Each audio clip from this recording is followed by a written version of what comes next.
سوال حیا کے خلاف ہے اور میں حیا کے خلاف سوالات نہ پڑھتا ہوں نہ اس کے جواب دیتا ہوں، لیکن چونکہ یہ سوال بہت زیادہ لوگ پوچھتے ہیں تو میں نے ہمت کر کے آج یہ پڑھ لیا ہے، اور اس میں لوگ غلط گائیڈ بھی کر رہے ہیں، تو اس لیے میں اس کا جواب دے رہا ہوں کہ اسلام میں کوئی خاص طریقہ نہیں ہے اس کا، اس پہ فالتو کتابیں لوگوں نے لکھی ہوئی ہیں، پتہ نہیں کیا کیا، وہ ایسے ہی لوگوں کی آ رہا ہے. تو یہ چیز نیچرل ہے. جیسے کوئی پوچھے کھانا کھانے کا طریقہ کیا ہے، تو بھائی منہ میں نوالا ڈال کے چباؤ، نگل لو، خود بخود فطرت سکھاتی ہے انسان کو. تو ایسی زوجہ کے قریب فطرت خود سکھا دیتی ہے. ہاں شریعت نے جس طریقے کو حرام قرار دیا ہے وہ سب کو معلوم ہے کہ جو ہے وہ اللہ تعالیٰ نے جو میں نے جو بدکار لوگ جس طرح سے کرتے ہیں، جو لڑکوں سے بدفعلی کرنے والے لوگ ہیں، وہ طریقہ حرام ہے. تو باقی اللہ تعالیٰ نے میاں بیوی کا معاملہ رکھا ہے، ایک دوسرے کا لباس ہے، تو کمرے کی باتیں ہیں وہ جیسے چاہیں مناسب سمجھیں، وہ ان کا اپنا ذاتی عمل ہے، اس کا کوئی خاص طریقہ نہیں ہے، اور یہ نیچر انسان کو خود سکھاتی ہے. نہ یہ طریقے نہ کسی سے سیکھنے کی ضرورت ہے. بعض لوگ تو حد درجے کی بے شرمی کرتے ہیں، وہ شادی سے پہلے جو ہے وہ فحش فلمیں دیکھتے ہیں تاکہ ہمیں طریقہ آ جائے. یہ انتہائی درجے کی بےہودگی ہے، انتہائی درجے کی ایک لعنتی عمل ہے یہ. تو یہ کوئی خاص طریقہ نہیں ہے. میاں بیوی ایک دوسرے کا لباس ہیں، وہ جس طرح سے ایک دوسرے کو سیٹسفائی کر سکتے ہیں وہ کر لیں تاکہ ان کی توجہ کسی اور طرف نہ جائے، وہ حلال کی تسکین ان کی بند کمرے کے اندر ہو جائے. اور یہ باتیں لوگوں سے شیئر بھی نہیں کرنی چاہیے. آج یہ بھی ایک حرام کاری ہو رہی ہے. میں بہت سخت الفاظ استعمال کر رہا ہوں اس لیے کہ یہ، اور میرے پاس کوئی ہلکا لفظ نہیں ہے. وہ کیا ہوتا ہے کہ مرد اپنی زوجہ سے ہم بستری کر کے اس کے راز دوستوں کے سامنے فاش کر رہا ہوتا ہے، میں نے ایسے کیا، میں نے ایسے کیا. لڑکیاں بتا رہی ہوتی ہیں اپنی فرینڈس کو کہ میرے شوہر نے میرے ساتھ ایسے کیا. یہ بہت لعنتی عمل ہے. آپ صلی اللہ علیہ وسلم نے فرمایا جو عورت اپنے شوہر کے راز یا شوہر بیوی کے راز فاش کرتا ہے اس پر لعنت ہے. حدیث کا مفہوم ہے یہ. تو یہ بند کمرے کی میاں بیوی کی باتیں، جس طرح سے وہ ایک دوسرے کو سیٹسفائی کر سکتے ہیں وہ کریں، ایک دوسرے کے لیے وہ حلال ہیں. اور بس وہ طریقہ جو لڑکوں سے بدفعلی والا طریقہ ہے وہ طریقہ اسلام میں حرام ہے. اور اسی طرح اورل سیکس پہ بھی میں ایک کلپ ریکارڈ کروا چکا ہوں، وہ بھی سن لیا جائے، یا علماء کی جو اس بارے میں رائے ہے وہ دیکھ لی جائے. تو اس کے علاوہ جو بھی ہے میاں بیوی ایک دوسرے کے لیے اللہ نے حلال کیے ہیں، کوئی خاص طریقہ نہیں ہے. اور یہ حیا کی باتیں، ان کو بند کمرے کے اندر ہی رہنا چاہیے ان چیزوں کو. اور اس کے لیے جو فحش فلمیں دیکھی جا رہی ہیں یہ بہت غلط حرکت ہے. اور اس کو نا ایک ایجوکیشن کا نام دے دیا گیا اس زمانے میں، اور سیکس کی تعلیم کے نام سے بچوں کو پڑھایا جا رہا ہے اسکول میں. یہ سب بےہودگی ہے. لاکھوں سال سے انسان دنیا میں زندہ ہے، تو کیا اس کو یہ پتہ ہی نہیں تھا؟ اور یہ ساری ایک 6 ارب انسان ایسے ہی بغیر تعلیم کے پیدا ہو گئے ہیں کیا؟ تو یہ تو چیزیں نیچر خود سکھا دیتی ہے انسان کو کہ کیا کرنا ہے، کیسے کرنا ہے. اس میں کوئی اسکول کالج میں پڑھنے کی ضرورت نہیں ہے. ہاں شرعی احکام اس کے 2-4 ہیں، وہ علماء بتاتے رہتے ہیں، وہ کتابوں میں لکھے ہوئے ہیں کہ کون سا راستہ حرام ہے اور کون سے راستے میں آنا جائز ہے. تو اس لیے میں نے بہت ہی دل پہ پتھر رکھ کے آج اس کلپ کو ریکارڈ کروایا ہے تاکہ لوگ اس بارے میں غلط طرف نہ جائیں اور ایک چیز کو ایک بہت بڑا ایشو نہ بنا لیں لوگ. شہد کھانے کا صحیح طریقہ کیا؟ صبح خالی پیٹ شہد کھا سکتے ہیں؟ نیز شہد کھانے کا سب سے بہتر طریقہ بتا دیں. محمد اسلام بہار سے. محمد اسلام صاحب آپ نے مجھے حکیم سمجھا ہوا ہے، میں حکیم نہیں ہوں، نہ میں ڈاکٹر ہوں. شہد جس طرح سے کھائیں کھا سکتے ہیں. اچھا شہد کے فضائل میں اتنی بات تو ثابت ہے کہ اس میں شفا ہے.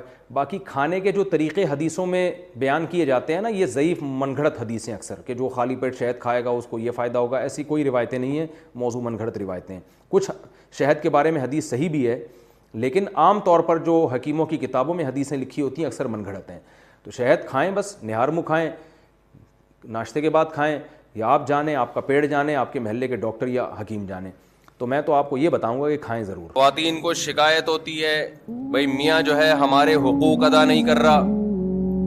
بالکل صحیح شکایت ہے. اگر وہ خرچہ نہیں دے رہا ہے، نان نفقہ نہیں اٹھا رہا ہے، جیسا خود پہنے ویسا اپنی زوجہ کو پہنائے، یعنی ویسا کا مطلب جس اسٹینڈرڈ کا لباس خود پہنتا ہے اسی اسٹینڈرڈ کا بولو نا. اب بول نہیں رہے، دیکھا نا اپنے خلاف بات جا رہی ہے. بیگم کو وہی اسٹینڈرڈ. جی جی جی جی جی خیال کا لفظ نا مبہم ہے. وہ ہر آدمی کہتا ہے میں تو خیال کرتا ہوں، تو اس لیے میں خیال کو نہیں، پوری تھوڑی ڈیٹیل بتاتا ہوں. جس اسٹینڈرڈ کا خود کھاتا ہے اسی اسٹینڈرڈ کا زوجہ کو کھلائے. ایسا نہیں ہے کہ خود پیزے برگر پھوڑ رہا ہے جا کے اور اس کو مسور کی دال پہ ٹرکھایا ہوا ہے. تو یہ سارا اسٹینڈرڈ، اس کا جو لیونگ اسٹینڈرڈ ہے وہ آپ کے لیول کا ہونا چاہیے، جو آپ کا اسٹینڈرڈ ہے. تو یہ ذمہ داری کس نے لگائی ہے بھائی؟ بولو نا. اسلام نے، اہل مغرب نے یہ ذمہ داری مرد پہ نہیں لگائی ہے. ہماری خواتین شکایتیں کرتی ہیں کہ میاں حقوق ادا نہیں کر رہا, یہ نہیں کر رہا, وہ نہیں کر رہا. بالکل صحیح ہے بھائی, اس کے باپ کو بھی کرنا پڑے گا. یعنی اس کے باپ کا مطلب یہ نہیں کہ اس کے باپ کو, اسی آدمی کو پیار سے اس کا باپ کہا جاتا ہے اردو میں. آج ہر آدمی اپنا باپ خود ہی ہے نا آج کل. لیکن یہی انٹیاں جب شوہر ان سے کہتا ہے کہ آپ میری مرضی کے بغیر گھر سے مت نکلو, بیگم جب کہیں جاؤ تو مجھ سے پرمیشن لو. صرف اطلاع دینا کافی نہیں ہے, شوہر کی پرمیشن کا ہونا ضروری. اسلام عورت کو باؤنڈ کرتا ہے کہ جب اس کی شادی ہو گئی ہے. اب آپ کہو گے مصعب کیا قومی ترانے سنانے لگ گئے ہیں. میں تھکا ہوا ہوں بھائی, میں ابھی سفر سے آیا ہوں, رات میرا بیان تھا اتنا لمبا پنجاب میں, تو جب میرا بہت زیادہ لمبا بیان تھا, رات بھر سویا نہیں, پھر صبح کی فلائٹ تھی, تو پھر یہ سر لگانا پڑتا ہے تاکہ میں بولتا رہوں, سمجھ رہے. تو انٹیاں جو ہیں وہ شکایت کرتی ہیں میاؤں کی کہ یہ ہم پہ روب جماتے ہیں, ان کو کیوں بتائیں ہم باہر جانے سے پہلے. کیا الٹی باتیں بھی شروع ہو جاتی ہیں, کیا میں کوئی فلم دیکھنے جا رہی ہوں. بعض دفعہ میاں کو محبت اتنی ہوتی ہے, بیگم کہیں جا رہی ہوتی ہے, ونس اپون اے ٹائم ایسا ہوا کرتا تھا, اب تو اس طرح آج کل اس طرح کی اطلاعات آ نہیں رہی ہیں. میاں کہہ دیتا ہے کہ آپ نہیں جائیں, میں ابھی گھر میں ہوں, میں چاہتا ہوں کہ آپ گھر میں رہیں. بیگم کہہ رہی نہیں, میں اپنی اماں کے جا رہی ہوں یا کہیں بھی جا رہی ہوں. تو اسلام ایسے موقع پہ بیگم کو سپورٹ کرتا ہے یا میاں کو؟ میاں کو. سمجھتے ہو کہ نہیں سمجھتے؟ یہاں خواتین کہتی ہیں کیوں بھائی ہم کوئی غلام ہیں. کل میں نے رات پنجاب میں ایک بہت بڑے بورڈ پہ دیکھا, ہم کوئی غلام ہیں. تو خواتین نے بھی یہ لفظ سیکھ لیا ہے, ہم کوئی غلام ہیں جو ہم بتا کے جائیں. ہے بھائی, ہم کیوں بتائیں کسی کو, تم کون ہوتے ہو پوچھنے والے. پھر ہر وقت کی پابندیاں لگائی ہوئی ہیں میرے اوپر, ہر وقت کی پابندیاں. ٹھیک ہے, یہ غیر اخلاقی حرکت ہے, ہر وقت کی پابندی. لیکن بہرحال عورت کو کیا حکم دیا جائے گا کہ وہ اس معاملے میں شوہر کی اطاعت کرے. آج کل جیسے مردوں نے حقوق ادا کرنا چھوڑ دیے, تو خواتین بھی بہت ساری لبرل ہوتی جا رہی ہیں, وہ میاں کو بتانا ضروری نہیں سمجھتی. ایسے بھی کیسز آتے ہیں, میاں صاحب کہہ رہے ہیں بھائی ان سے نہیں بات کیا کرو, اس سے نہیں جی, تم کون ہوتے ہو روکنے والے. تو بھائی جب آپ میاں سے اپنے حقوق لے رہی ہو, کس کے نام پہ؟ اسلام اس کو پابند کر رہا ہے, سمجھ لیں آپ. اسلام کے علاوہ کسی کا باپ بھی شوہر کو پابند نہیں کر سکتا, خوب سمجھ لو. اور اسلام کی پابندی اگر نہ ہو تو کوئی بھی زوجہ کے حقوق ادا نہیں کرے گا, قانون کروا ہی نہیں سکتا. پھر یہ ٹاپک چینج ہو رہا ہے, کیا کریں یار. میں خواتین کو بتا رہا ہوں اسلام کی قدر کرو. یہ جو میاں پاکستان میں اور اسلامی ملکوں میں میاں جو خرچہ کرتے ہیں نا بیگموں کے اوپر, جو حقوق ادا کرتے ہیں, یہ اسلام کی وجہ سے کرتے ہیں, یہ گورنمنٹ کے لا کی وجہ سے نہیں کرتے. لا میں اتنی طاقت نہیں ہے کہ حقوق ادا کروا دے. گوروں نے کتنے زبردست لا بنا کے مسلط کیے, انہوں نے بھی بالآخر ہتھیار ڈال دیے کہ بھئی قانون کے ذریعے شوہر عورت کے حقوق ادا کرے, یہ پاسبل نہیں ہے. دیکھو ہمارے نبی صلی اللہ علیہ وسلم, عرب میں عورت کو پاؤں کی جوتی سمجھا جاتا تھا, کوئی اوقات نہیں تھی. ہمارے نبی نے مدینہ میں جا کے قانون نہیں پاس کروایا کہ جو عورت کی توہین کرے گا اس کو اتنے سال کی جیل ہوگی. ایسا ہمیں کوئی یہ قانون سے یہ چیزیں گرفت میں آتی نہیں ہیں. قانون میں پہلے تو یہ توہین کی ہے کہ نہیں کی ہے, پھر توہین کی ڈیفینیشن کیا ہے. میاں کہہ رہے کہ ہمارے ہاں تو پیار سے گالیاں دی جاتی ہیں, ہمارے یہاں کیا. کل ایک صاحب آئے, انہوں نے کہا مجھے میری بیوی نے بہت گالیاں دی ہیں نا, بہت پھٹا ہوا, کہ پنجاب میں بیٹھا ہوا تو کہیں, تو میری بیوی نے بہت گالیاں دی ہیں. میں نے کہا کیا گالیاں دی ہیں؟ کہہ رہے یار مصعب کیا. میں نے کہا ترجمہ کر کے بتا دو. میں نے کہا ایز اٹ از گالی تو نہیں بتاؤ, لیکن آسان لفظوں میں اس کو ذرا مفہوم بیان کرو, آسان لفظوں میں اس کا. تو خیر میں یہ عرض کر رہا تھا کہ نبی صلی اللہ علیہ وسلم کے دور میں بیٹی کو زندہ دفن کیا جاتا تھا. پاؤں کی جوتی سے بھی بدتر سمجھا جا رہا ہے کہ نہیں سمجھا جا رہا.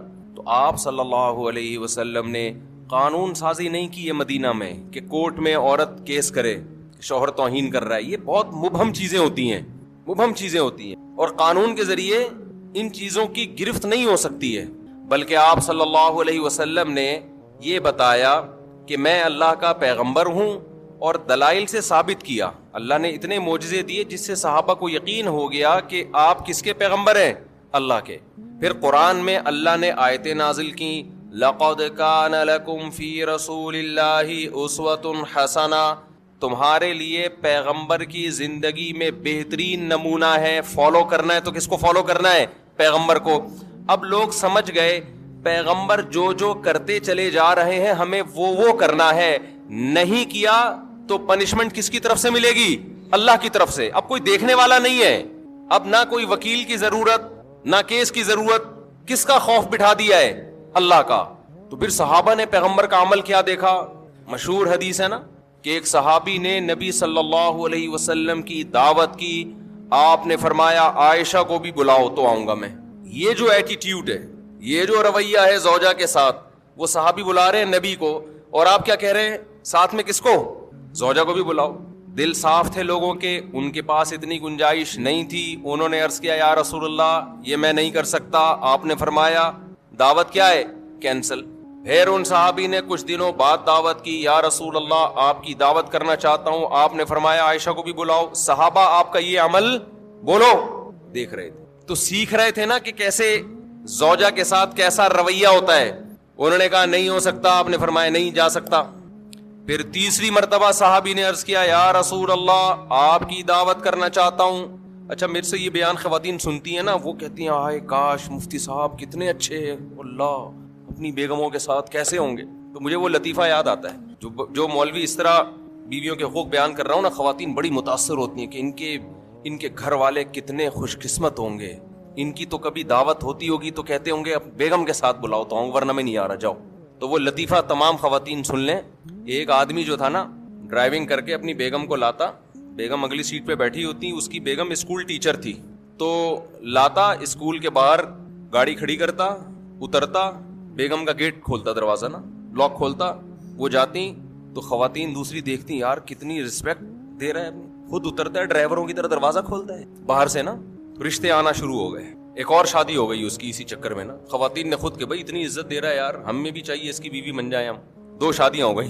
پھر بیگم کو, پہلی والی بیگم اسکول ٹیچر تھی, اس کو لے کر آتا, اترتا, باہر سے دروازہ کھولتا. 3 شادیاں ہو گئی. صحیح ہے نا. وہ بھی گھننا بنا ہوا ہے, بتا نہیں رہا ہے کسی کو اصل کہانی کیا ہے. اس نے کہا ہونے دو, خود سے آ رہا ہے بھائی. اور خواتین دیکھ رہی ہیں, متاثر ہو رہی ہیں بھائی ماشاء اللہ ماشاء اللہ. پھر ایک دن آیا, دروازہ ایسے ہی کھولا, 4تھی بھی ہو گئی. بعد میں پتا چلا یہ دروازہ باہر سے کھلتا ہے, اندر سے لاک خراب ہے اس کا. جو دروازہ ہے اس کا لاک اندر سے خراب ہے. تو جب تک پوری تحقیق نہ کر لو نا بھائی کسی سے متاثر مت ہو.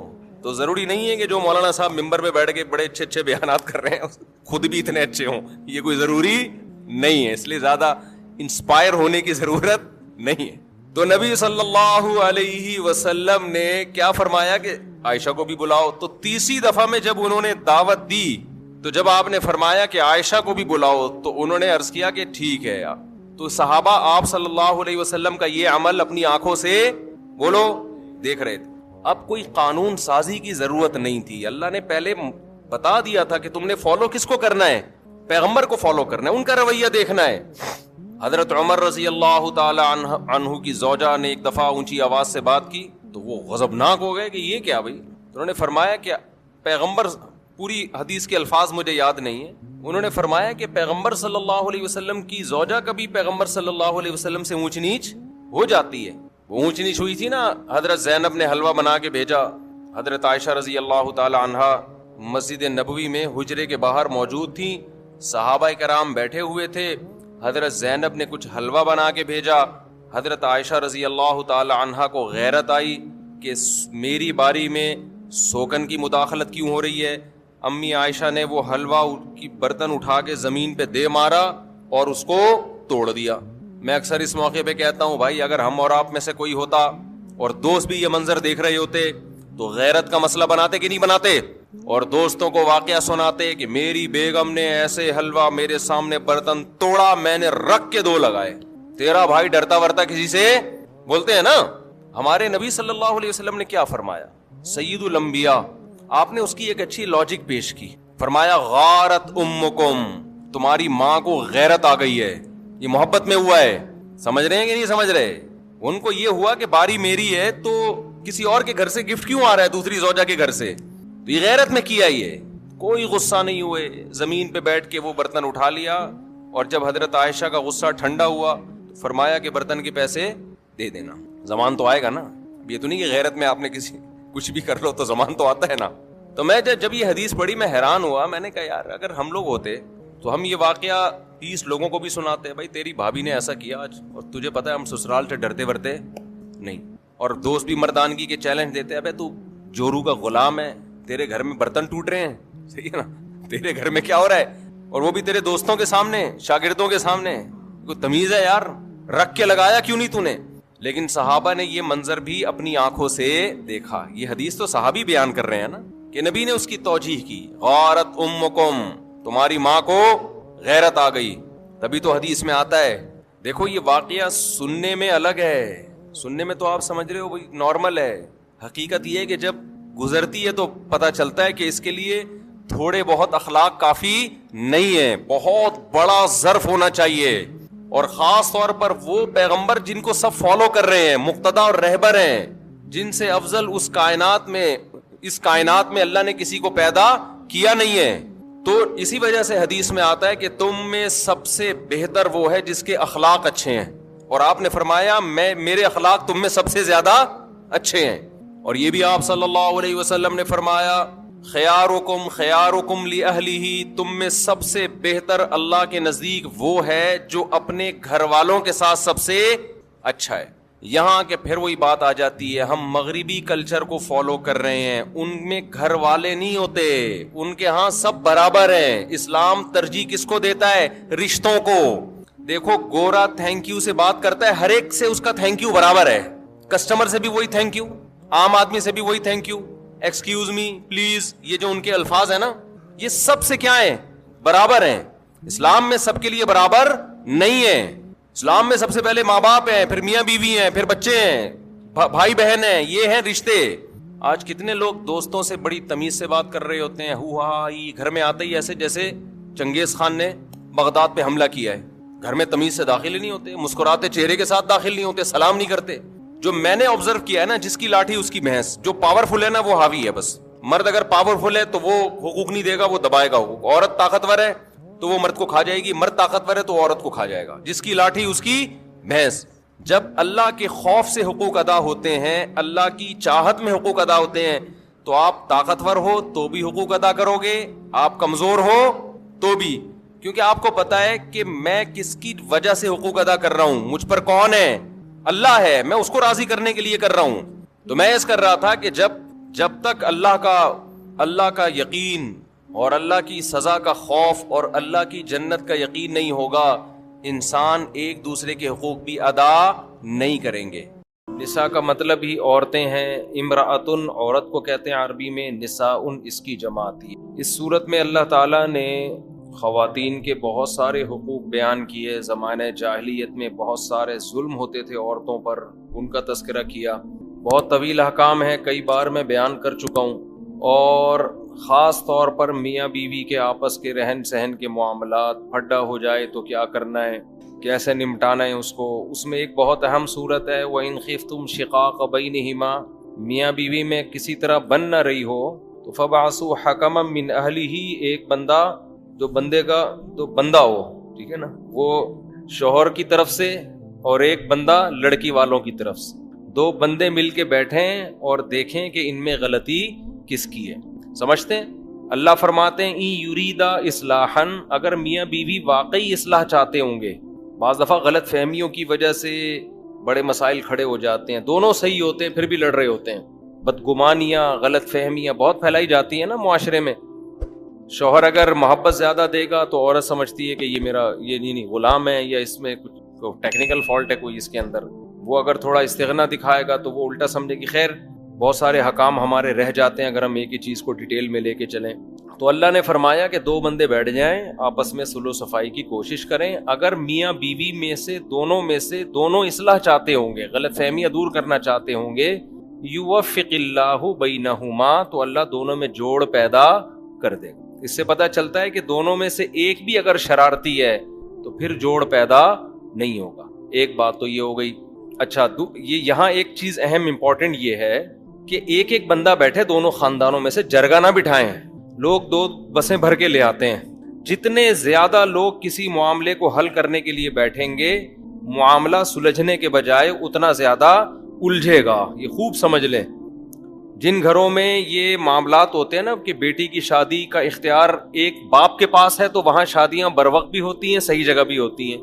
جہاں پورا خاندان انوالو ہوگا نا, تو بس سمجھ لو کہ اب اس کی شادی 50 سال سے پہلے نہیں ہو سکتی. کیونکہ ماموں کہے گا یہ صحیح نہیں رشتہ نہیں ہے, چاچا کہے گا تم کدھر دے رہے ہو, خالہ کہے گا یہ ہوا. تو اس لیے عقل مند لوگ اس زمانے میں ایسے ہیں جو بیٹی کی شادی کر دیتے ہیں, بعد میں خاندان کو بتاتے ہیں کہ ہو گئی ہے, ٹھیک ہے نا, تاکہ وہ چراند یعنی وہ نہ کریں.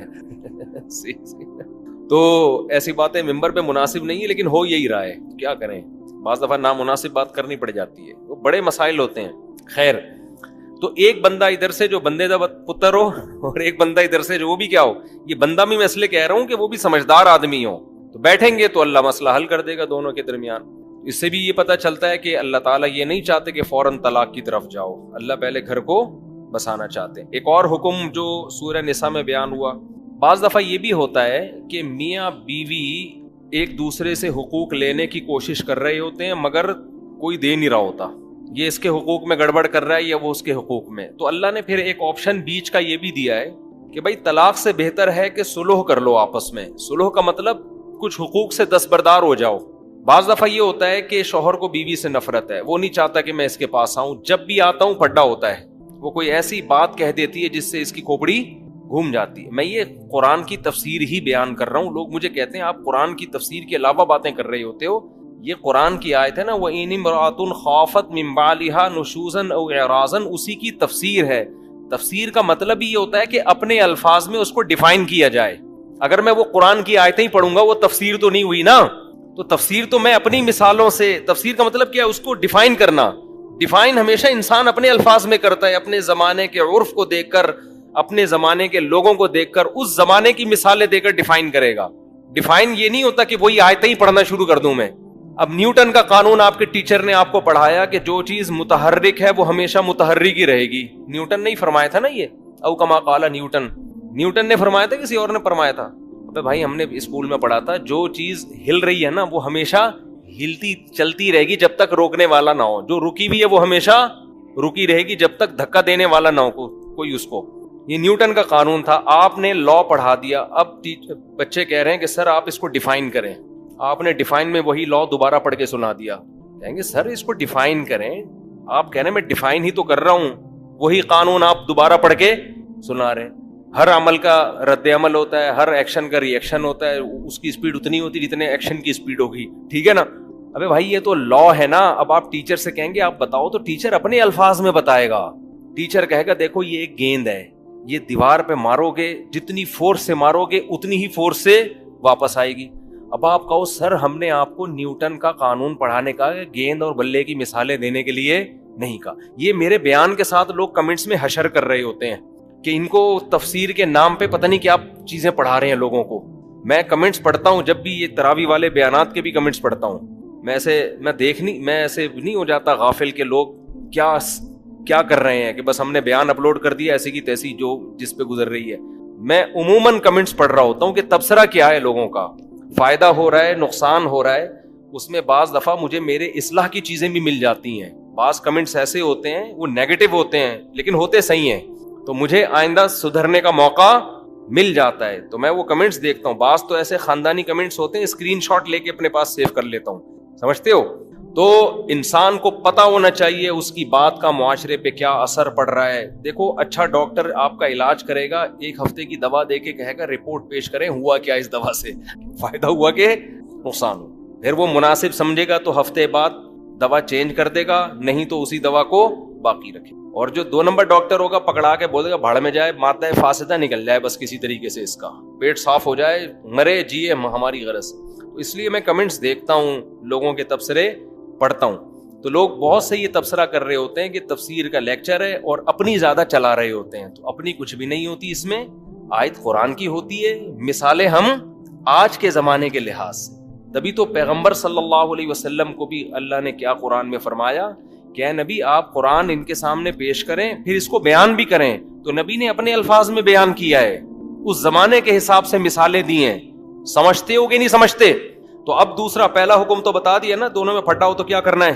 ہم الٹا کر رہے ہوتے ہیں دونوں میں پھڈا ہوتا ہے تو تیلی لگا کے پھڈے کو بھڑکا رہے ہوتے ہیں. سورہ نساء میں اللہ نے یہ بھی بیان کیا, لا خیر فی کثیر من نجواہم الا من امر بصدقۃ او معروف او اصلاح بین الناس. اکثر لوگوں کی سرگوشیوں میں خیر کی باتیں نہیں ہوتی. اس کو آپ دوسرا حکم سمجھ لیں, وہ تیسرا میں جو دوسرا تھا وہ تیسرے نمبر پہ بیان کرتا ہوں. دوسرا حکم کیا ہے؟ اللہ فرماتے ہیں کہ جب لوگ آپس میں سرگوشی کرتے ہیں, چھپ چھپ کے باتیں کرتے ہیں, ان باتوں میں اکثر خیر کی باتیں نہیں ہوتی. کتنی خاندانی آیت ہے یار. کیا مطلب؟ جب لوگ ممبر پہ بیٹھ کے بات کر رہے ہوں گے, کھلے عام تقریریں کر رہے ہوں گے, اسٹیج پہ خطاب کر رہے ہوں گے, ساری پازیٹیو باتیں, ساری جوڑنے والی باتیں, فساد والی باتیں نہیں. آپ مجھے ووٹ دیں, میں سچا پاکستانی, یہی ہوتا ہے نا. مولوی صاحب بھی تقریر کر رہے ہوں گے, زبردست اصول کی پابندی کرو, یہ کرو, بیوی کے حقوق, بچوں کے حقوق. قرآن کہتا ہے لیکن جب چپ کے آپس میں جو سرگوشیاں ہوتی ہیں نا, ان میں خیر کی باتیں کم ہوتی ہیں, ان میں لڑانے کی باتیں زیادہ ہوتی ہیں. آپ ساس سے تقریر کروا لینا خواتین کے حقوق پر, بہو کے حقوق پر 1 گھنٹہ تقریر کریں گی ساس, لیکن چپکے سے کسی کوئی خاتون جائیں اور ساس سے پوچھیں کہ آپ کی بہو مارکیٹ میں کیسی چل رہی ہے, پھر دیکھو چپکے سے جو بات کرے گی نا کان میں, سوائے وہ ساسیں جو میرا بیان سن رہی ہیں, ایسی لڑائی کی باتیں کریں گی. بہن کیا بتاؤں, ایسی نالائق بہو مجھے ملی ہے, کم بخت 12 بجے تو سو کے اٹھتی ہے, وہ 12 بجے تک سوتی رہتی, کسی کام کی نہیں ہے, اور میرا بیٹا جورو کا غلام بنا ہوا ہے. لڑوانے والی باتیں. بہو سے بھی کروا لو تقریر, ساس کے حقوق پر پورے خطوط لکھ دے گی, کتابیں بھر دے گی, لیکن چپکے سے جب بات کرے گی اپنے شوہر کے کان میں, تو اس کی کان میں اس کی ماں کے خلاف نفرت بھر رہی ہوتی ہے, سوائے ان بہوؤں کے جو میرا بیان سنتی ہیں. یہ ہر دفعہ بریکٹ میں لگانا پڑتا ہے. تو اسی طرح بہن سے پوچھ لو, کھلے عام پوچھو سب کے سامنے مجمع میں, تو بہن بتائے گی بھابھیوں سے بلا وجہ نفرت کرتے ہیں لوگ, گھر میں مل جل کے رہنا چاہیے, وہ بھی کسی کی بیٹی ہے جو تمہارے گھر چل کے آئی ہے. لیکن آپ کبھی چھاؤں میں لے جا کے اپنی بہن سے پوچھیں, چھاؤں میں لے جا کے اپنی بہن سسٹر سے بولیں ذرا ادھر سائڈ پہ آ جاؤ, وہاں تو سب بیٹھے ہوئے تھے نا, ذرا چھاؤں میں آ جاؤ, تم سے ایک بات کرنی ہے. چھاؤں میں آ کے ذرا بتاؤ میرے کان میں میری بیگم کیسی ہے, بتاؤ کان بھرے گی کہ نہیں بھرے گی, بولو نا. اکثر لوگ مجھے بتاتے ہیں کہ ہمارا اپنی بیوی کے ساتھ بڑا اچھا رویہ ہوتا ہے, بیوی کا ہمارے ساتھ, ہم دونوں ایک دوسرے کی خامیاں برداشت کرتے ہیں, ہنسی خوشی زندگی گزرتی ہے. مجھے پتا ہے میری بیوی میں کیا گڑبڑ ہے, بیوی کو پتا ہے میرے شوہر میں یہ ٹیکنیکل فالٹ ہے, چلو آپس میں کمپرومائز انہوں نے کر لیا. لیکن جب بہن آئے گی ہمارے گھر میں رہنے کے لیے, پھڈا میرا بیوی کے ساتھ ہوتا ہے, بہن کے ساتھ نہیں ہوتا. پھڈا کس کے ساتھ ہوتا ہے؟ بیگم کے ساتھ. پتہ نہیں کیا کان بھر کے جاتی ہے, اماں کے بھی یہ پڑی ہوئی کیوں ہے 10 بجے تک, اس کو تو ہم تو اپنے گھر میں ایسے نہیں ہیں, ہم تو بھائی صبح 8 بجے ناشتہ بناتے ہیں, اپنے سسر کو چائے پیش کرتے ہیں, ساس یہ پتہ نہیں کیا کر رہی ہے. او بھائی اگر آپ اپنے گھر میں بہت اچھے ہو تو یہاں بھی تو اچھے بنو نا. یہاں اچھا بننا یہ کہ کان نہ بھرو, تو کان نہ بھرو. تو ہر سطح پہ یہی ہو رہا ہے, توڑ کی باتیں, دوستوں کو آپس میں لڑانا, بہن بھائیوں کو آپس میں لڑانا, باپ کو بیٹے کے خلاف, بعض لوگ باپ بیٹے کو لڑواتے ہیں. میں نے دیکھا ہے ایسے لوگوں کو, ایک بیٹا آپ کے پاس آیا, اس سے پوچھا, اس کو بتا رہے ہیں کہ میں اپنے بچوں کے ساتھ ایسا کرتا ہوں, میں اپنے بچوں کے ساتھ, اس بچے کے دل میں آئے گا کہ میرا باپ تو میرے ساتھ ایسا کرتا نہیں ہے. یہ دیکھو یہ ابا اپنے بچوں کو تو لقمہ منہ میں بنا کے کھلا رہا ہے, اور ہمارا ابا تو ہمیں پوچھتا ہی نہیں ہے. بچہ یہ نہیں سوچے گا کہ جو کچھ کھا رہے ہو یہ کس کے خرچے پہ, باپ کے خرچے پہ. وہ یہ دیکھے گا کہ یار اس کا ابا اس کے منہ میں لقمہ بنا کے ڈال رہا ہے, اور ہمارا ابا ہمارے منہ میں لقمہ بنا کے نہیں ڈال. نفرت یہ انسان کے 2 نمبر ہونے کی علامت ہوتی ہے, کہ آپ کسی کے بچے کے ساتھ, اپنے بچوں کے ساتھ کسی اور کے بچوں کے سامنے ایسا سلوک کر رہے ہو کہ اس سے ان کے دل میں اپنے باپ کے خلاف نفرت پیدا ہو رہی ہے. ایسے میں نے دیکھے ہیں گھر بگڑتے ہوئے, یار ان کے ابا تو ایسے, جب کوئی میرے سامنے آ کے کہتا ہے نا فلاں کے ابا تو ایسے, ہمارے ابا ایسے نہیں, میں نے کہا تمہارے اندر غیرت نام کی چیز نہیں. اپنا ابا جیسا بھی ہو, آدمی فخر کرتا ہے میرا باپ ہے, اللہ نے مجھے یہ والا دیا سب سے اچھا ہے, میرے لیے یہی سب سے اچھا ہے. تو یہ اسی طرح عورتوں کو شوہر کے خلاف لڑوانا. بعض خواتین اپنے میاں کی تعریف کر رہی ہوتی ہیں دوسری عورتوں کے سامنے, میرے میاں تو ایسے اچھے ہیں. ویسے نہیں کریں گی کبھی میاں کے سامنے کہ آپ اتنے اچھے ہیں. دوسری عورت کو خراب کرنے کے لیے اپنے میاں کی تعریف. میرے میاں نے تو آج تک کبھی دوسری شادی کا نام نہیں لیا, جب بھی نام لو 3 دفعہ تھوکتے ہیں. وہ عورت کہے گی میرے میاں کا تو ٹاپک ہی یہی ہے. سمجھ گئے ہوگے کس کے میاں کی بات ہو رہی ہے. سمجھتے. جب میرے ساتھ بھی عجیب معاملات ہیں, ابھی زیادہ نہیں فری کراؤں گا آپ لوگوں کو اس معاملے میں. خواتین کا مسئلہ ایسا ہے کہ جب کسی خاتون سے ملتی ہیں تو پھڈا گھر میں ہوگا. اپنی عورتوں کو دوسری عورتوں سے دور رکھو, ہنسی خوشی زندگی گزرتی, سوائے ان خواتین کو جو میرا بیان سن. تو خیر مسئلہ پتہ ہے کیا ہے؟ اب دیکھو اصولی طور پر آپ کسی عورت کے سامنے اپنے شوہر کی تعریف کرو، اچھی بات ہے، لیکن ایسی تعریف کہ اس کے دل میں اپنے شوہر کی نفرت پیدا ہونا شروع ہو جائے، یہ تعریف نہیں ہے، یہ کیا ہے؟ فساد ہے۔ شکر کرو بھائی، بتاؤ میرے میاں بہت اچھا، اللہ کا شکر ہے، اس میں تو اللہ بھی خوش ہوتے ہیں، لیکن اسٹائل یہ والا نہیں ہونا چاہیے کہ اس کے دل میں اپنے میاں کی نفرت پیدا ہو۔ تو قرآن نے دوسرا حکم کیا دیا؟ لا خیر فی کثیر من نجواہم، اکثر لوگوں کی، اس مردوں اور عورتوں، مردوں کو بھی اللہ نے، عورتوں کو بھی، اس میں سب برابر ہیں، مرد بھی جب دفتروں میں بیٹھ کے کانا پھوسی کرتے ہیں باس کے خلاف، مینجمنٹ کے خلاف، سامنے بیٹھ کے کمپنی کی ترقی کی باتیں کریں گے نا، سر ایسا میں پروجیکٹ لے کر آیا ہوں، کمپنی دیکھیں ایک مہینے میں کہاں سے کہاں پہنچ جائے، میں خیر خواہ ہوں سر آپ کا، میں یہ سارے 2 نمبر لوگ ہیں، میں ہوں آپ کا، سامنے بڑی اچھی باتیں، جیسے ہی باس جاتا ہے تو آپ دیکھو آپس میں کان میں کیسی باس کے خلاف غیبتیں شروع ہوتی ہیں کہ نہیں ہوتی؟ ابے سالہ تنخواہ بڑھاتا نہیں ہے، نچوڑ کے رکھا ہوا ہے، صحیح ہے نا؟ اور پھر اپنی تنخواہ دوسرے کے سامنے شو کر کے اس کے دل میں ناشکری پیدا کرنا، ابے بتا تیری تنخواہ کتنی؟ کہے گا یار مجھے تو 30 مل رہے ہیں، ابے تجھے 30 مل رہے ہیں، میں بھی نیا آیا ہوں، 50 پہ آیا ہوں، ٹھیک ہے نا؟ اس کے دل میں نفرت پیدا ہو جائے گی، یار ہم اتنے پرانے ہو کے 30 کما رہے ہیں اور یہ سالہ کل کا اور 50۔ اب پوری بات تھوڑی ہوگی بھائی اس میں قابلیت زیادہ ہے یا کم ہے، ہر جگہ ایک دوسرے کی ٹانگیں کھینچنے کے علاوہ کوئی اور کام رہا۔ ہم مدرسے میں پڑھتے ہیں، 20 سال سے میں جامعۃ الرشید میں ہوں، ہمارا بھی وہاں سے ایک وظیفہ ملتا ہے، اللہ کا شکر ہے میرے ساتھ 20 سال سے جو اساتذہ ہیں، مجھے کسی کے وظیفے کا تنخواہ کا نہیں پتا اس کو کتنی مل رہی ہے، نہ ان کو میرے بارے میں پتا ہوگا، ہمیں اس سے غرض ہی نہیں ہوتی بھائی اس کو 1 کروڑ ملے، 20 کروڑ ملے، 5 روپے ملے، 10 ملے، یہ ان کا معاملہ اور انتظامیہ کا، ہم نے یہ دیکھنا ہے ہمارا گزارا اس میں ہو رہا ہے کہ نہیں ہو رہا، پتہ ہی نہیں ہوتا الحمدللہ ہمیں۔ تو دوسروں کے معاملات میں ٹانگ اڑانے کی کوشش نہ، اس سے فساد پھیلتا ہے معاشرے میں۔ میں نے ایک واقعہ سنایا تھا نا، میں ایک موبائل کی دکان پہ گیا، اب تو یہ ساری چیزیں رہ گئی ہیں، جب سے مشہور ہوا ہوں کہیں جانے کے قابل ہی نہیں رہا، ورنہ اتنا مزہ آتا تھا، تھوڑا گھومتے پھرتے بھی تھے نا، تو موبائل کی شاپ پہ گیا تو وہاں موبائل ٹھیک کروانے گیا، ایک بندہ کیا کر رہا ہے، جو بیٹھا ہوا ہے نا وہاں موبائل ٹھیک کرنے کے لیے، وہ ٹھیک کر رہا ہے، دوسرا جس کا بیچنے پہ لگایا ہوا تھا وہ اس کا کام آ کے دیکھ رہا ہے یہ ٹھیک کیسے کر رہا ہے۔ جو اونر تھا نا اس کو غصہ آ گیا، ابے تجھے موبائل بیچنے پہ لگایا ہے، تو اپنا کام کر، تو اس کے کام میں کیوں گھس رہا ہے؟ اتنی موٹی موٹی گالیاں انہوں نے نکالنا شروع کر۔ اب گالیاں آپ خود ہی گھر جا کے سوچ لیے گا، اس کی طرف میں اشارہ بھی نہیں کر سکتا۔ اس کو غصہ اس بات پر آیا کہ تو اپنا کام کر نہیں رہا ہے، اس کا کام فری میں سیکھنے کی کوشش کر رہا ہے، صحیح ہے نا؟ دیکھ رہا ہے یہ ٹھیک کیسے کر رہا ہے تاکہ کل میں اپنی دکان کھول کے میں بھی کیا کروں۔ تو وہ مالک سمجھ گیا، جو اونر تھا نا شاپ کا، جو بزنس کا مالک تھا، وہ سمجھ گیا کہ یہ 2 نمبر ہی کر رہا ہے۔ بعض لوگ گھننے ہوتے ہیں، آپ کو لگایا سیل آؤٹ کرنے پر، سیل پرچیزنگ پر لگا دیا، آپ کیا کر رہے ہو؟ گھننے بن کے بیچ کم رہے ہو اور دوسرے کے کام کو چیک زیادہ کر رہے ہو، اس سے سیکھ رہے ہو۔ بھائی سیکھنا چاہتے ہو نا، سیدھا سیدھا اس کو بتاؤ سر میں آپ سے یہ کام سیکھنا چاہتا ہوں، کہے گا ٹھیک ہے بھائی اتنی فیس دے دو میں آپ کو سکھا دوں گا۔ فری پھوکٹ میں سیکھنے کے لیے کیا ہو رہا ہے؟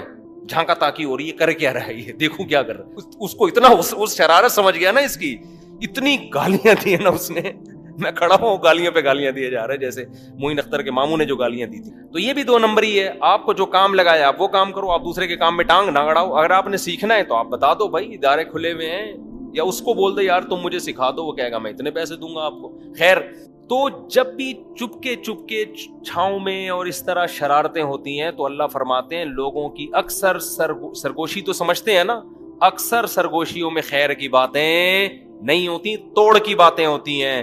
تو دوسرا حکم اللہ نے سورہ نساء میں کیا دیا، اور سورہ نساء میں اللہ یہ حکم اس لیے دے رہے ہیں کہ گھر جو ٹوٹتے ہیں نا وہ خواتین کی سرگوشیوں سے ٹوٹتے ہیں، اس میں مردوں کا کردار کم ہوتا ہے۔ گھر جوڑنا بھی کس کا کام ہے؟ عورت کا۔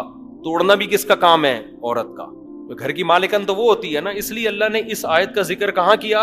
اس سورت میں جس کا نام ہی سورہ نساء ہے۔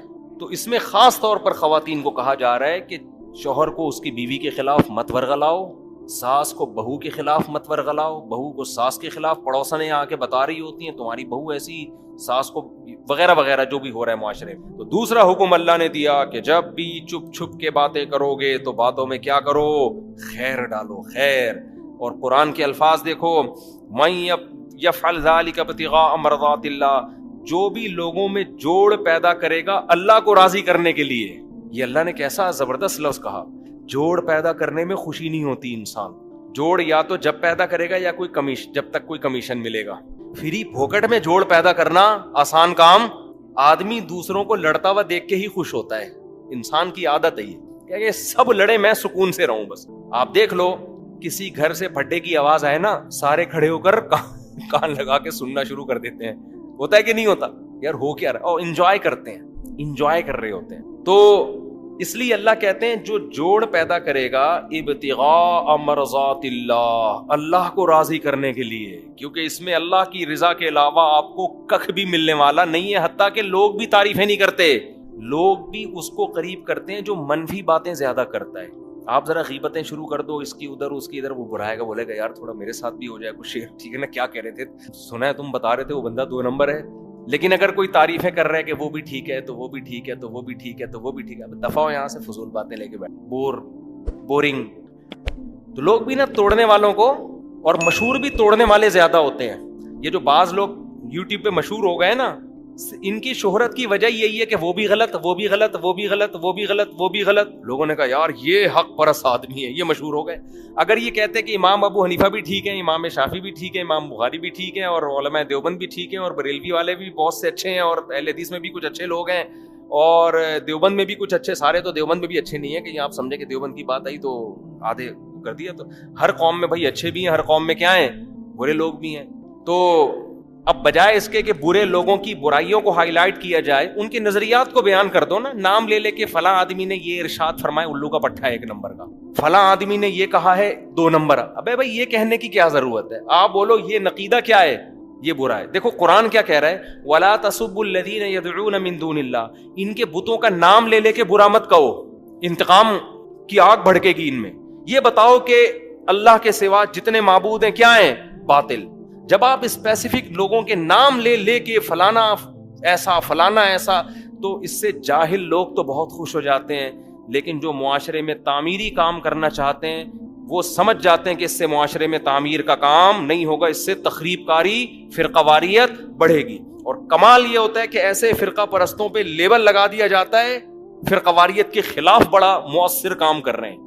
یہ ایسا ہی ہے جیسے زرداری نے تقریر کہی تھی کہ جب غریب کو بھوکا دیکھتا ہوں مجھے افسوس ہوتا ہے, بندر بھی ہنسے تھے اس کے اوپر. تو ایسے لوگوں کو جب لوگ کہتے ہیں نا فرقہ واریت کے خلاف بہت اچھا کام کر رہے ہیں, تو جنگل کے بندروں کے سامنے اگر آپ جا کے کہیں گے وہ بھی ہنسیں گے, گدھے بھی ہنسیں گے. اگلے دن ہنسے گا گدھا, لیکن ہنسے گا ضرور, اس کو سمجھ میں دیر سے بات آتی. خیر, تو جوڑ کی بات تو قرآن میں کیا کہتا ہے, جو اللہ کے لیے یہ کام کرے گا فسوف نؤتیہ اجرا عظیما, ہم اسے بہت بڑا اجر عطا فرمائیں, بہت بڑا اجر عطا. 2 حکم بیان ہو گئے. تیسرا حکم, بہت سارے حکام رہ جاتے ہیں اس لیے ذرا اسپیڈ میری آج زیادہ ہے. تیسرا حکم جو میں بیان کر رہا تھا, جو دوسرے نمبر پہ بیان کر رہا تھا, وہ تیسرے نمبر پہ, کہ اگر میاں بیوی آپس میں ایسی ان کی بن رہی ہے کہ ایک دوسرے کو دیکھنا ہی پسند نہیں کر رہے, مسئلے ہی حل ہی نہیں ہو رہے کم وقتوں کے. میاں گھر میں آتا ہے, بیگم ایسی بات کرتی ہے کہ 2-2 فٹ غصے سے اچھلنا شروع کر دیتا ہے, واپس چلا جاتا ہے کہ میں آیا کیوں. یا شوہر میں کوئی ایسا فالٹ ہے کہ عورت کو وہ بالکل بھی اچھا نہیں لگ رہا, کوئی بھی وجہ ہو سکتی ہے اس کی, بدبو بہت ہے. بعض ایسے بھی میاں مارکیٹ میں ہیں, خواتین جب میں فون اٹھایا کرتا تھا بتاتی تھی ہمارے میاں صفائی کا خیال نہیں کرتے, کہتی وہ ادھر ہی پڑا رہا ہے بس اس دوسرے کمرے میں. تو کوئی بھی وجہ ہے تو طلاق سے بہتر کیا ہے, ایک آپشن اللہ نے دیا, صلح کا راستہ اختیار کر لو, کچھ حقوق ایک دوسرے سے دستبردار ہو جاؤ. سمجھتے ہو کیا ہو جاؤ؟ دستبردار. مثال کے طور پر آپ جب گھر میں جاتے ہو, کسی کی بیوی بہت ہی بد اخلاق ہے, بعض ہوتی ہیں جب بات کریں گی آدمی کی کھوپڑی تمیز سے بات ہی نہیں کرتی, جو خواتین بیان سن رہی ہیں ان کے علاوہ. بعض دفعہ مرد ایسے ہوتے ہیں بدتمیز 1 نمبر کے, جب آئیں گے یہ ہوڑی ہوڑا شروع کر دیں گے. اب ڈر یہ ہے کہ یار اگر یہ دونوں اسی طرح چلتے رہے نا تو ان میں ڈیورس لازمی, ورنہ یہ ایک دوسرے کو مار دیں گے جان سے. تو ایسی صورت میں کمپرومائز کا راستہ اختیار کیا جائے. کیا راستہ اختیار کیا جائے؟ شوہر یہ کہہ سکتا ہے بھائی تمہارے اخلاق ایسے میں سے میں افورڈ نہیں کر پا رہا, جب گھر میں آؤ پڈا ہوتا ہے, اب ڈیورس دوں گا مجھے بھی نقصان ہے اور تمہیں بھی. مجھے کیا نقصان ہے بھائی, مجھے ٹھیک ہے تم خوبصورت ہو یا کوئی اچھا خاندان ہے تمہارا, مجھے مرد جب طلاق دیتا ہے تو اس کو بھی دوبارہ ملنا آسان, بد اخلاق ہے لیکن خوبصورت اتنی ہے کہ لٹو ہوئے ہیں وہ اس کے اوپر نا, لٹو ہوئے ہیں کہہ رہے ہیں بھائی یہ ہے ہوا ایسا, ایک صاحب کی بیوی بڑی خوبصورت تھی، بس وہ بد اخلاق بہت تھی، انہوں نے طلاق دے دی. دوسری خوش اخلاق بہت ملی مگر ان کو پسند ہی نہیں آ رہی. وہ کہہ رہے یار وہ بد اخلاق اچھی تھی یار، کہہ رہے مجھے اچھی نہیں لگ رہی ہے بالکل. خیر ہم نے ان کو سمجھایا کہ اس کو گزارا کرو، اللہ کا شکر ہے وہ خوش ہیں، بچے ہیں ان کے. تو ایسی کنڈیشن میں آپس میں کیا کیا جائے؟ فلا جناح علیہما ان یصلحا بینہما صلحا. آپس میں کیا کر لو؟ سلو. سلو کسے کہتے ہیں؟ کچھ حقوق لو، کچھ حقوق چھوڑ دو. دوسری شادی میں عموماً اس کی ضرورت پڑ جاتی ہے. اب ایک ہمارے دوست تھے ڈیفینس میں، ان کی پہلی بیوی کیا تھی وہ میں بتاؤں گا تو وہ پکڑے جائیں گے، لوگ سمجھ جائیں گے ان کی بات ہو رہی ہے. وہ بہت ہی اعلیٰ خاندان کی، اتنی اعلیٰ خاندان میں بتاؤں آپ کو تو آپ کہیں گے واقعی یہ بہت ہی اونچا خاندان ہے، لیکن وہ پکڑے جائیں گے اس لیے میں نہیں بتا رہا. میں تو نہیں چاہتا نا کوئی رنگے ہاتھوں پکڑا جائے. ٹھیک ہے. اب کیا ہے کہ پیسہ بہت ان کے پاس، بالکل ینگ جوان آدمی. ڈیفینس ہی میں ایک خاتون ہو گئی جوانی میں بیوہ، 2 بچے بھی بیچاری کے. ینگ لڑکی 23-24 سال کی 2 بچوں کے ساتھ کیا ہو گئی؟ بیوہ. ہمارے معاشرے میں کوئی سر پہ ہاتھ رکھنے والا نہیں ہو، سمجھتے ہو؟ کوئی پرسان حال نہیں ہے، زندگی برباد. یا تو وہ برائی کی طرف جائے. وہ صاحب میرے پاس آئے، کہنے لگے بھائی میں اس سے نکاح کرنا چاہتا ہوں، وہ بھی راضی ہے میں بھی راضی، لیکن اگر میرے خاندان کو پتا چلا تو میری بوٹیاں اتنی بنائیں گے نا کہ کتوں کو بھی، یعنی اتنی بوٹیاں بنائیں گے کہ کراچی کے اگر کتوں میں ان کے، میں اپنے الفاظ میں بیان کر رہا ہوں، سب کو کافی ہو جائیں گی. وہ اتنا خطرناک ڈینجرس خاندان ان کا. میں تو کوشش یہی کرتا ہوں بھائی بتا کے کرو، مار دیں گے نا مر جاؤ. انہوں نے کہا واقعی مار دیں گے. بعض دفعہ تو خواتین دھمکیاں دے رہی ہوتی ہیں نا، تیری ٹانگیں توڑ دوں گی. بچوں کو ٹانگیں تھوڑی توڑتی ہیں، بچوں کو نہیں صبح شام خواتین دھمکیاں دیتی تیرے دانت توڑ دوں گی، تیری زبان کاٹ دوں گی. اب یہ تھوڑی ہوتا ہے کہ واقعی کاٹ دیں. بعض دفعہ وہ کہوں بھائی یہ نہیں ہو سکتا. تو میں نے کہا پھر کسی ایسے کو کرنے دو جو پراپر اس کے حقوق ادا کرے. انہوں نے کہا کوئی تیار ہی نہیں ہو رہا کرنے کے لیے. نہیں ہوتے تیار مرد، بیان سنتے ہیں، انجوائے کرتے ہیں، پتلی گلی سے نکل جاتے ہیں بس. اب لڑکی کی ایج آہستہ آہستہ خراب ہوگی، اس کے بچوں کو سہارا چاہیے. خاندان والے بھی ہاتھ پیچھے کھینچ لیتے ہیں، کہتے ہیں جاب کرو. بس ہر ایک کے پاس اب حل کیا ہے؟ جاب کرو. ایسی لڑکیوں کو جاب میں خطرہ زیادہ ہوتا ہے. ہر شخص کو پتا ہوتا ہے اس کا شوہر نہیں ہے، بیوہ ہے یا طلاق یافتہ ہے، سب گندی نگاہیں ڈالتے ہیں. ایسی شدید مجبوری میں دیکھو یہ نارملی ایسا نہیں ہے. نارملی تو یہ ہے کہ جب کریں گے تو پراپر حقوق ادا کریں اس کے. ڈنکے کی چوٹ پہ ایسی کی تیسی، بائک کے پیچھے موسٹ وانٹیڈ لکھوا دیں آپ، ہٹو بچوں لکھوا دیں آپ، کچھ بھی لکھوا دو آپ. لیکن بعض کنڈیشن ایسی واقعی ہوتی ہیں کہ وہ مار دیں گے اس کو، وہ برین ہیمریج سے مر جائے گا. تو ایسی صورت میں بھائی ہم نے ان کو مشورہ دیا کہ اس خاتون سے آپ نکاح کریں اور اس کو بولیں کہ بھائی شدید مجبوری ہے، میں ساری زندگی اس نکاح کو چھپاؤں گا.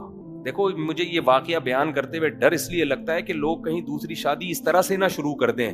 یہ غلط طریقہ ہے، یہ شدید مجبوری میں ہے، نارملی ایسا نہیں ہے. کیونکہ پھر لوگ نا چسکے لینے کے لیے یہی طریقہ اختیار کرنا شروع کر دیں گے. اس میں مردوں کے مزے ہیں، لڑکیوں کا بیڑا غرق، تباہ ہو جائیں گی لڑکیاں. تو یہ شدید مجبوری کے حکم بیان کر رہا ہوں. شدید مجبوری، وہ مجبوری ان کی میں جانتا ہوں کیا ہے، کہ واقعی وہ مار دیں گے ان کو. ٹھیک ہے نا، ایسا خاندان میں کی ہے. تو اب ان کو کیا ہوا کہ بھائی وہ لڑکی کا بھی فائدہ ہے. وہ میں نے پھر ہم نے یہ طے کیا، میں نے ان سے شادی کروا دی. تو یہی طے ہوا کہ بھائی یہ رات میں باریاں نہیں دیں گے. یہ باریاں کب دیں گے؟ بولو دن میں. اور ایک اماؤنٹ انہوں نے بیوی کے لیے باندھ دیا. زیادہ تفصیل بتاؤں گا پھر پکڑے جانے کا خطرہ ہے نا.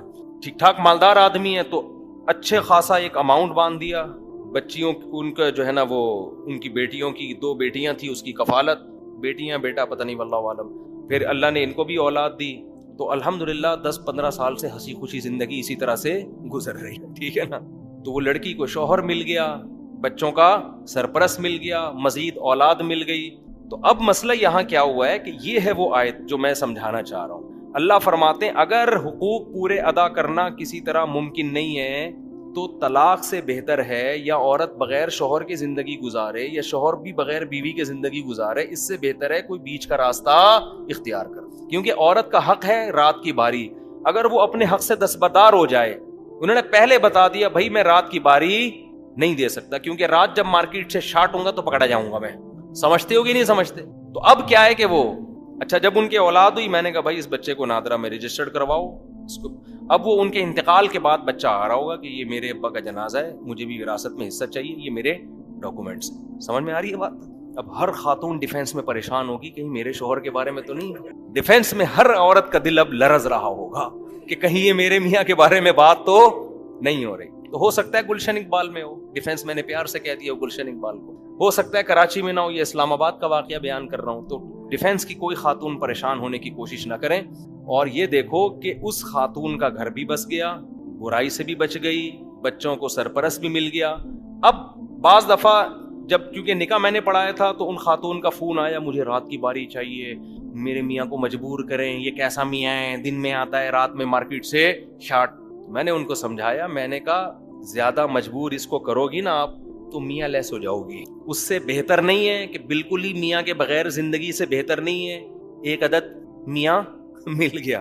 ہاں اگر آپ کو عورت کو تو ہم یہی کہیں گے بھائی ایسے آدمی سے کرو جو پراپر آپ کو باریاں دے رہا ہو. لیکن جب نہیں مل رہا تو کیا کرے گی؟ تو زنا سے تو بہتر ہے نا, برائی سے تو بہتر ہے. اچھا خاصا اماؤنٹ باندھ دیا منتھلی, وہ کہاں اتنا جاب کر کے کما سکتی تھی. تو یہ ہے وہ آیت جو میں آپ کے سامنے بیان کرنا چاہتا ہوں. یہ مجبوری میں جائز ہے. تو یہ شادی سے پہلے بھی جائز ہے, شادی کے بعد بھی. شادی کے بعد بھی بعض دفعہ ایسے ہوتا ہے کہ میاں بیوی میں پھڈے ہو رہے ہیں, جھگڑے ہو رہے ہیں, ایک دوسرے کی شکل دیکھنا نہیں چاہ رہے. تو پھر سلو کا طریقہ یہ ہوتا ہے کہ بھائی چونکہ شکل دیکھ کے جھگڑے شروع ہوتے ہیں تو یہ دونوں میاں بیوی بن کے زندگی گزاریں گے, ایک دوسرے کے حقوق ادا کریں گے, شکل دیکھنے پر پابندی یہ ان میں سلو کروائی ہے. میاں جب آئے گا تو منہ ادھر کر کے بیٹھے گا, اور خاتون کو یہ کہا جائے گا کہ چونکہ جب آپ بات کرتی ہیں تو پھڈا شروع ہوتا ہے, تو بات کرنے کی اجازت نہیں, پرچے پہ لکھ کے دے دیا کریں, آپ پرچے پہ لکھ کے دے دیا کریں. تو ایک خاتون اور میاں بیوی کا ایسے ہی جھگڑا ہوا تھا, تو بات چیت بند ہو گئی تھی. تو شوہر نے بیوی کو یہ کہا, پرچے پہ لکھ کے دیا کہ مجھے صبح 8 بجے اٹھا دینا آفس جانے میں, کیونکہ ہمیشہ جب بات کرتے تھے لڑتے تھے نا, تو پیپر پہ بات چیت شروع ہو گئی. پیپر پہ آدمی کتنی گالیاں لکھ کے دے سکتا ہے کسی کو. تو ان میں یہ طے ہوا کہ ہم آئندہ بات چیت کس طرح کریں گے, پیپر پہ. تو شوہر نے بیوی کو لکھ کے دے دیا صبح 8 بجے میں اٹھا دینا. صبح 12 بجے اس کی آنکھ کھلی ہے, غصے میں بھن بھنا کے بیٹھا, بیوی کو پرچے پہ لکھ کے دیا, کمبخت اٹھایا کیوں نہیں تو نے مجھے. بیوی نے پرچے پہ لکھ کے دیا, تکیے کے نیچے پرچہ پڑا ہوا ہے. جب پرچہ اٹھایا اس پہ لکھا تھا 8 بج گئے اٹھ جائیں 8 بج گئے ہیں اٹھ جائیں. صحیح. تو بہرحال طلاق سے بہتر کیا ہے, آپس میں کوئی ایسا معاہدہ کر لیا جائے, کیونکہ طلاق کے سائیڈ ایفیکٹ بہرحال زیادہ ہیں. تو اس سے بچنے کے لیے اللہ نے یہ راستے دیے. یہ نارمل لوگوں, اچھی بلی زندگی کو خراب نہ کریں آپ, جن کی خراب ہو چکی ہے ان کے لیے کہ مزید خراب ہونے سے بہتر ہے کہ کوئی بیچ کا راستہ اختیار کر. یہ ایک اللہ نے حکم بیان کیا سورہ نساء میں. اچھا, اور بھی بہت سارے احکام ہیں سورہ نساء میں. یتیم کا مال کھانے پر بہت شدید وعیدیں ہیں. یتیم کا مال کیسے کھایا جاتا ہے؟ بڑا بھائی چھوٹے بھائی کی وراثت کھا جائے, بڑا بھائی چھوٹی بہن کی وراثت کھا جائے. یاد رکھو, کسی کا انتقال ہو گیا اور اس کی بیوی کو پریگنینسی تھی, 1 دن کا حمل تھا, اس حمل کا بھی وراثت میں پورا حصہ ہے. اس کو لڑکا فرض کیا جائے گا اور لڑکے کا حصہ نکال کے رکھا جائے گا. اگر لڑکی ہو گئی تو آدھا کم کر کے بانٹ دیں گے, ورنہ اس کو کیا فرض کریں گے؟ لڑکا. اور اگر ٹوئنز پیدا ہو گئے تو دوبارہ سے تقسیم ہوگی وراثت. تو اس حمل کا بھی شریعت نے حصہ رکھا ہے. وراثت کے احکام میں آج بہت زیادہ کوتاہی ہے. عام طور پر بعض علاقوں میں ایسا ہوتا ہے کہ بڑا بھائی وہ باپ کی ساری وراثت پہ قبضہ کر کے اس کو جیسے چاہے اڑاتا رہتا ہے, چھوٹوں کو پتہ ہی نہیں ہوتا, ان کو عید بقرعید پہ بس کھلایا پلایا جا رہا ہوتا. اور بہنوں کا حصہ تو گاؤں دیہاتوں میں تو رواج ہی نہیں ہے بہنوں کا حصہ دینا. تو قرآن نے یہاں عورت کی وراثت کھانے کو منع کیا. دیکھو, غیرت کے ساتھ زندگی گزارو, خدا کی قسم مزہ نہ آئے پیسے واپس. جو آدمی 5 روپے کی لالچ کرتا ہے 5 کروڑ کی بھی وہی کرتا ہے, اور جو 5 کروڑ کی لالچ نہیں کرتا وہ 5 روپے کی بھی لالچ نہیں کرتا. ایک زندگی میں اصول بنا لو کہ میرا پیسہ صرف وہ ہے جو میرا ہے. کسی کی جیب میں کیا ہے, آپ کی بیوی کے پاس کہاں سے پیسہ آتا ہے, اس کے باپ نے اس کو کیا دیا, اس کے پاس کتنا سونا ہے, اس سے بے غرض ہو جاؤ آپ. بہت سے مرد اپنی عورتوں کو تنگ کرتے ہیں, تمہارے پاس اتنا پیسہ ہے کہاں چھپا کے رکھا ہوا ہے, تم بتاتی نہیں ہو, تمہارے باپ نے تمہیں اتنا دیا, تمہیں وراثت تمہیں اتنی ملی, کہاں چھپا کے رکھا ہوا ہے. چھوڑو یار, تمہارا تھوڑی ہے وہ. تم اپنی ذمہ داری ادا کرو, آلو پیاز ٹماٹر کی عید بقرعید کی اپنی ذمہ داری ادا کرو. بولو بھائی مجھے اللہ نے مرد بنایا, گھر کا سربراہ بنایا, مجھے جو اللہ دے گا, جو میرے حقوق ہیں وہ میں پورا کروں گا. عورت پر کو اللہ نے مال دیا, لیکن اس مال میں شوہر کا حق بالکل بھی بولو نہیں ہے. یہ اللہ کا قانون ہے بنایا. اس مال میں شوہر کا حصہ مرنے کے بعد تو ہے, زندگی میں نہیں ہے, کوئی حصہ نہیں ہے اس میں. حتیٰ کہ بچوں کا بھی ٹوٹل خرچہ کس کے اوپر ہے؟ باپ پر، وہ بھی شریعت نے ماں پر نہیں ڈالا. ہاں عورت کے لیے فضیلت ضرور ہے کہ وہ اپنے شوہر پہ خرچ کرے گی تو ڈبل ثواب ملے گا اس کو، لیکن مرد مطالبہ نہیں کر سکتا، وہ اپنے اختیار سے اپنے میاں کو دے دے کہ آپ بھی اتنا خرچ کرتے ہیں تو مجھے اللہ نے مال دیا ہے، کبھی ضرورت ہو تو آپ کی خدمت میں، جناب کی خدمت میں، ٹھیک ہے نا. عبداللہ بن مسعود رضی اللہ تعالیٰ عنہ کی زوجہ حضرت عبداللہ بن مسعود بڑے مسکین تھے. ہمارے نبی صلی اللہ علیہ وسلم نے خواتین کو ترغیب دی صدقہ خیرات کی، تو حضرت عبداللہ بن مسعود کی زوجہ حضرت زینب وہ نبی کے گھر آئیں اور پوچھا یا رسول اللہ. اچھا انہوں نے حضرت عبداللہ بن مسعود سے پہلے پوچھا کہ میں آپ کو صدقہ دے سکتی ہوں، آپ میرے شوہر ہیں، کیا نبی سے آپ جا کے پوچھ لیں گے؟ عبداللہ بن مسعود کو شرم آئی کہ میں اپنے بارے میں کس سے جا کے پوچھوں؟ نبی سے، کہ میری بیوی مجھے پیسے دینا چاہتی ہے، کیا اس کو صدقے کا ثواب ملے گا؟ غیرت کی صحابہ نے فرمایا میں نہیں پوچھوں گا جا کے، یہ مجھے شرم آتی ہے اس سے ایسا پوچھتے ہوئے، تم نے پوچھنا ہے تم ہی جا کے پوچھو. لیکن ان کو کہا کہ نام نہیں بتانا، کہ میرے بارے میں ایک حیا آتی ہے نا انسان کو، میرے بارے میں نہیں بتانا، ایسے کامن مسئلہ پوچھنا. تو حضرت زینب چلی گئی رسول اللہ صلی اللہ علیہ وسلم کے گھر پہ. حضرت بلال خادم تھے، باہر نکلے، کون ہو، کیوں آئی ہو، نام نہیں بتایا کہ بھائی ایک عورت اپنے شوہر پہ اگر پیسے دیتی ہے تو اس کو صدقے کا ثواب ملے گا کہ نہیں ملے گا. نبی نے پوچھا نام پوچھ کے آؤ، کون پوچھ؟ نبی نے فرمایا حضرت بلال سے نام پوچھ کے آؤ، ٹھیک ہے نا. اب وہ چاہ رہی تھی کہ نام نمایاں نہ ہو تاکہ شوہر کے راز فاش نہ ہو نا. ہوتا یہ ہے نا کہ جو عزت دار لوگ ہوتے ہیں وہ نہیں چاہتے اس طرح شوہر کا نام فاش نہ ہو. تو انہوں نے پھر صرف اپنا نام بتایا، زینب. پوچھو زینب آئی ہیں، تو تاکہ مدینہ میں تو بہت ساری زینب نام کی عورتیں تھیں. حضرت بلال نے جا کے نبی سے عرض کیا یا رسول اللہ جو خاتون مسئلہ پوچھنے آئی ہیں ان کا نام ہے زینب. آپ نے فرمایا ایو زینب، کون سی زینب؟ مدینہ میں تو زینب نام کی خاتون بہت ہیں، ان سے پوچھو کون سی زینب. شاید نبی اس لیے بھی پوچھنا چاہ رہے تھے کہ شوہر کا تو پتہ چلے کس شوہر پہ خرچ کرنا چاہتی ہیں، شوہر کا تو پتہ چلے. تو حضرت بلال نے آ کے پوچھا، نبی پوچھ رہے کون سی والی زینب؟ پھر انہوں نے فرمایا کہ عبداللہ بن مسعود کی بیوی. حضرت بلال نے جا کے بتایا، نبی تو خوش ہوئے، وہ تو چاہتے تھے عبداللہ بن مسعود پہ خرچ ہو. تو آپ نے فرمایا حضرت بلال سے ان کو بتا دو تمہیں 2 اجر ملیں گے اگر اپنے شوہر پہ خرچ کرو گی، ایک صدقے کا اور ایک رشتہ داری جوڑنے کا. رشتہ داری جوڑنے میں میاں بھی تو آتا ہے نا، وہ بھی تو رشتہ داری ہے نا، وہ بھی کیا ہے. تو عورت اگر اپنے شوہر پہ خرچ کرے لیکن شوہر لالچی نہ ہو. جو لالچی میاں ہے نا ان کی عورتوں کو میں منع کرتا ہوں کہ اپنے شوہروں پہ خرچ کرو. پتہ نہیں ہم لالچی لوگوں سے کچھ شاید ذاتی طور پر ہمیں کوئی بغض ہے. لالچی آدمی کو 5 روپے بھی کھلانے کا دل نہیں کرتا، اس سے اس کی لالچ اور بڑھتی ہے. مستغنی ہو آدمی، عورت کے مال پہ نظر نہ رکھے، پھر عورت کو چاہیے اس پہ بھی، بلکہ عورت کو اگر شوہر غیرت مند ہے عورت کو بولے بھائی میرا مال میرا ہے ہی نہیں، ہم اور آپ ایک ہیں تو مال بھی ہمارا کیا ہے، ایک ہے، آپ کو جب ضرورت ہو آپ لے لیں. عورت کو تو یہی کرنا چاہیے، لیکن مرد کو چاہیے وہ اپنی بیوی کے مال پہ نظر بولو نہ رکھے. سمجھتے ہو کہ نہیں سمجھتے؟ ہاں ایک بات. دوسری بات یہ کہ عورت پر شوہر کا خرچہ بالکل بھی نہیں ہے، چاہے کتنی کروڑ پتی ہو. عورت پر اپنا خرچہ بھی شوہر کے ذمے ہے، چاہے جتنی کروڑ پتی ہو، اس کا اپنا خرچہ کس پر ہے؟ شوہر. لیکن علاج میں نہیں ہے ایسا. بعض خواتین کو یہ مسئلہ معلوم نہیں. جب عورت بیمار ہوتی ہے نا، علاج بیمار ہوتی ہے، اس کے پاس اگر پیسہ ہے تو شرعن اپنا علاج اپنے پیسوں سے لازم ہے. شوہر پر بیوی پر علاج کے لیے خرچ کرنا لازم نہیں ہے. ہاں جب خرچ کرے جب بیوی کے پاس پیسے نہ ہو. سمجھتے ہو گے نہیں سمجھتے؟ اب عورت کروڑ پتی ہے، علاج آغا خان میں چل رہا ہے، میاں بیچارہ خرچ کر کر کے اس کے بنیان بک رہے ہیں مارکیٹ میں، سمجھ رہے ہیں نا، وہ بنیان سے بھی گیا. یہاں بعض خواتین کی طرف سے پھر زیادتی ہوتی ہے. تو علاج کا جو خرچہ ہے اگر پیسہ ہے، پیسہ نہیں ہے تو پھر تو شوہر کی اخلاقی ذمہ داری ہے، وہ بیچاری کہاں سے کرے گی. اگر اس کے پاس پیسہ ہے، دیکھو اگر عورت کے پاس 1 کروڑ روپے بھی ہیں، آلو پیاز ٹماٹر کا خرچہ پھر بھی کس کے ذمے ہے؟ شوہر کے ذمے، چاہے وہ رکشا چلا رہا ہو، کیونکہ یہ نان نفقے میں آتا ہے. علاج نان نفقے میں نہیں آتا، سمجھتے ہیں؟ نان نفقہ کس کے ذمے ہے؟ شوہر کے ذمے، چاہے وہ غریب ہے. لیکن علاج نان نفقے میں نہیں آتا. ہر آدمی کا علاج اصل میں اس کے اپنے پیسوں سے ہوتا ہے. جیسے آپ اگر مر جائیں گے نا تو آپ کے کفن دفن کا خرچہ سب سے پہلے آپ کے خرچے پہ ہوگا. تبھی وراثت میں تھے سب سے پہلے کیا نکالا جاتا ہے؟ کفن دفن کا خرچہ. تو اسی طرح بیماری میں علاج کا خرچہ سب سے پہلے کس پر ہے؟ آپ پر. آپ کے ابا بیمار ہیں تو ان کا علاج سب سے پہلے ان کے پیسوں سے ہوگا. اماں بیمار ہیں تو اماں کا علاج سب سے پہلے اماں کے پیسوں سے ہوگا.